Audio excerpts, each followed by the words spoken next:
ଆରେ ଏ ରଘୁଆ ଏ ସକାଳୁ ସକାଳୁ ଏମିତି ଥରୁଛୁ କଣ? କଣ କହିବି ଦାଦା, ଏ ଡିସେମ୍ବର ମାସ ଯୋଉ ଶୀତ ହେଲାଣି ଆଉ ରହି ହବନି। ଏ ଯୋଉ ଶୀତ ହଉଛି ଦେହଟା ବା ମୋର ଆପେ ଆପେ ଥରୁଛି ବା, ଦେଖୁନା କି ଶୀତ। ହଁ ଶୀତ ତ ଜୋର ହଉଛି, ହେଲେ ତୁ ବା ଜବାନ ଟୋକାଟା, ତତେ କଣ ଶୀତ ହଉଛି କିରେ? ତୋ ବୟସରେ ମୁଁ ବା ଶୀତ ଦିନେ ସକାଳୁ ସାର୍ଟ ନ ପିନ୍ଧି ଖାଲି ଦେହ ହେଇ ଗାଁ ସାରା ବୁଲେ, ଆଉ ତୁ ଥରୁଛୁ କଣ ବେ? ବାବା ବୁଝିଲ ଦାଦା, ଏବେ ଯେମିତି ଶୀତ ବଢିଲାଣି ସେଥିରେ ପିଲାଠୁ ବୁଢା ଯାଏ ତ ସମସ୍ତେ ଥରୁଛନ୍ତି, ଆଉ ମୁଁ ବା କୋଉଠୁ ବାହାରି ଯିବି? ବାକି ରହିଲା ତମ କଥା, ତମେ ହଉଛ ମୋ ବାପାଙ୍କ ସାଙ୍ଗ। ତମେ ମୋ ବୟସ ବେଳେ ଶୀତ ଦିନେ କରୁଥିଲ କଣ ବା ନ କରୁଥିଲ ସେସବୁ ମୁଁ ବାପାଙ୍କଠୁ ଶୁଣିଛି, ବୁଝିଲ? ଏ ହେ, ତୋ ବାପା ତାହେଲେ ତତେ ସବୁ କହିଦେଇଛି। ହଉ ଛାଡ, ଆସୁନ ଟିକେ ଗାଁ ତଣ୍ଡା ଆଡୁ ବୁଲି ଆସିବା। ନା ଦାଦା, ଏଇ ଯୋଉ ଶୀତ ହଉଛି ପୁଣି ତଣ୍ଡା ଆଡକୁ ଯିବା? ତମେ ଯାଅ, ମୁଁ ଯାଇପାରିବିନି, କି ଶୀତ। ଆରେ ଚାଲ, ସନିଆ ଦୋକାନରୁ 2 କପ୍ ଚା ମାରିଦେଲେ ଶୀତ କୁଆଡେ ପଳେଇବ। ଚାଲୁ ଚାଲ, ସେଇପଟେ ବିଲ ଗୁଡାକୁ ବି ଟିକେ ଦେଖି ଆସିବା। ଚାଲ ଚାଲ।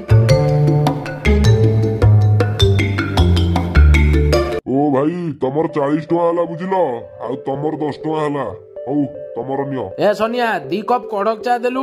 ଗୋପୀ ଭାଇ, ସବୁ କଷ୍ଟମରଙ୍କର ସାଧା ଚା, ହେଲେ ତମର କିନ୍ତୁ କଡକ ଚା ନାଇଁ। ହଉ ଟିକେ ଅପେକ୍ଷା କର, ଚା ପୁରା ସରିଗଲା, ଆଉ ଥରେ ବନଉଛି। ଲୋକ ବି ବହୁତ ଅଛନ୍ତି, ଟିକେ ଟାଇମ ଲାଗିବ ବୁଝିଲ। ହଉ ତମେ ଏଇଠି ବସିଥାଅ। ଦାଦା, ମୁଁ ମନା କରୁଥିଲି ନା ମୁଁ ଯିବିନି କହିକି, କଣ ଆଣିଲ ନା କଡକ ଚା ପିଇବ? ଦେଖିଲା ବେଳକୁ ମୂଳରୁ ଚା ନାହିଁ। ଏ ସନିଆ, ତୁ ଚା ତିଆରି କରେ, ମୁଁ ଟିକେ ସେପଟୁ ବିଲ ଗୁଡା ଦେଖି ଆସେ। ଏଥର ଧାନ ସବୁ କେମିତି ହେଇଛି କେଜାଣି?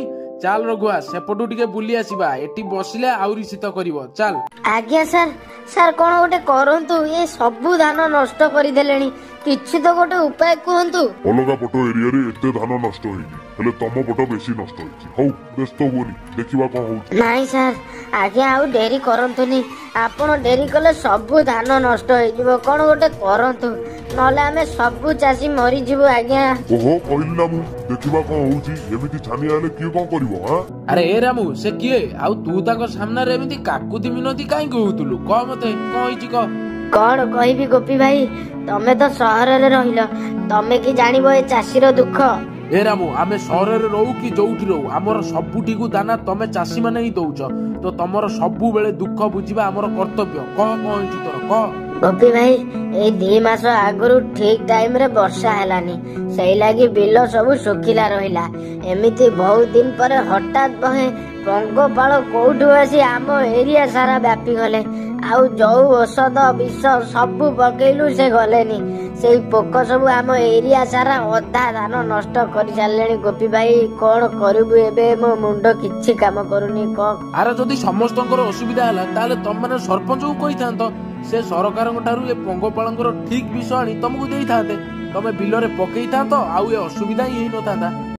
ଆମେ 10 ଥର ସରପଞ୍ଚଙ୍କ ପାଖକୁ ଯାଇ ସାରିଲୁଣି, ସେ ଖାଲି କହୁଛନ୍ତି ବ୍ୟସ୍ତ ହୁଅନି, ପଙ୍ଗପାଳ ମରା ଔଷଧ ସରକାର ଆଗ ମାସ ପଠେଇବେ।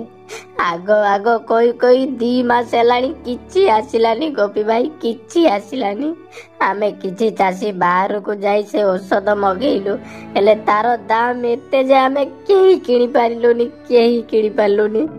ଯାହା ପାଖରେ ପଇସା ଅଛି ସେ କିଣୁଛି, ତାର ପୋକ ମାରୁଛନ୍ତି। ଆଉ ଏବେ ଏଠି ଯୋଉ ସାର୍ ଥିଲେ, ସେ ସରକାରଙ୍କ ତରଫରୁ ଆସିଛନ୍ତି, ଏଠି ସେ ପୋକକୁ ରିସର୍ଚ୍ଚ କରିବେ, ତାପରେ ଆମକୁ ସେ ପୋକ ମରା ଔଷଧ ଦେବେ। ହେଲେ ଗୋପୀ ଭାଇ, ସେତେବେଳକୁ ଆଉ ଏ ବିଲର ଚାରଣା ଧାନ ଥିବ। କଣ କରିବି? ମୋ ମୁଣ୍ଡ କିଛି କାମ କରୁନି ଗୋପୀ ଭାଇ, କିଛି କାମ କରୁନି। ଏ ରାମୁ, ର ଟିକେ, ଏଇ ନେ 1,00,000 ଟଙ୍କାର ଚେକ୍, ଗାଁ ସାରା ସବୁ ଲୋକଙ୍କ ବିଲ ପାଇଁ ପୋକମରା ଔଷଧ ମଗେଇବୁ ଆଉ ପକେଇବୁ। ଆଉ ହଁ, ଆଉ ଯଦି ଦରକାର ହୁଏ ତାହେଲେ ବି ମତେ କହିବୁ, ବୁଝିଲୁ? ମୁଁ ସତ କହୁଛି ଗୋପୀ ଭାଇ, ତମର ଋଣକୁ ମୁଁ ଜୀବନ ସାରା କେବେ ବି ସୁଝି ପାରିବିନି ଗୋପୀ ଭାଇ, କେବେ ବି ନୁହଁ। ଏ ରଘୁଆ, ଚାଲ, ସନିଆର କଡକ ଚା ବି କରିସାରିବନି, ତତେ ଶୀତ କରୁଥିଲା ନା। ଚାଲ, ଚା ପି ଦେହଟାକୁ ଗରମ କରିଦବୁ। ଚାଲ। ଚା ଆଉ ଦରକାର ନାହିଁ ଦାଦା, ତମର ଗାଁ ଲୋକଙ୍କ ପ୍ରତି ଏ ସାହାଯ୍ୟ ଦେଖି ମୋ ଦେହ ଆପେ ଗରମ ହେଇଗଲା। ମୁଁ ଏବେ ବୁଝିଲି, ସହରର ଲୋକ ବି ଗାଁ ଚାଷୀଙ୍କର ଦୁଃଖ ବୁଝନ୍ତି।